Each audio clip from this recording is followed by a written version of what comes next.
लंकापुरी की रात असामान्य रूप से शांत थी। आकाश में बादल स्थिर थे, मानो समय स्वयं सांस रोककर खड़ा हो। युद्ध भूमि में खड़े थे श्री राम, धनुष तना हुआ, दृष्टि रावण पर स्थिर। यह वही रावण था जिसे परास्त करने के लिए देवताओं ने भी असंख्य प्रयास किए थे। रावण मुस्कुराया। वह अहंकार की मुस्कान नहीं थी, बल्कि एक गहरे रहस्य की छाया थी। उसने अपने रथ से उतरकर भूमि को स्पर्श किया और मंत्रोच्चार किया। उसी क्षण युद्ध थम गया, वायु रुक गई, दोनों सेनाएं स्तब्ध रह गई। वह शक्ति थी, ज्ञान और भक्ति की शक्ति। रावण ने वेदों का उच्चारण किया। उसका स्वर कठोर नहीं, अपितु शुद्ध और स्थिर था। श्री राम ने धनुष नीचे कर दिया, क्योंकि वे पहचान गए थे यह राक्षस नहीं, ये एक महान शिव भक्त और विद्वान बोल रहा है। क्षण भर के लिए युद्ध नहीं, धर्म उपस्थित था। राम ने सिर झुकाया।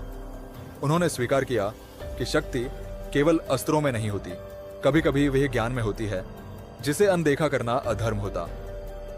अगले ही क्षण रावण ने मंत्र विराम दिया। युद्ध पुनः आरंभ हुआ।